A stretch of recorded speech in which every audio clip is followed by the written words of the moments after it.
പിന്നെ ഈ വർഷം വീണ്ടും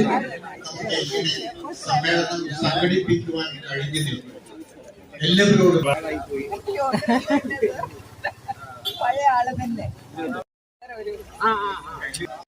our clear impact have sent a very clear message out to the world. I know that I'm standing in front of a large group of people who have taken their flight from CMS College, and I know you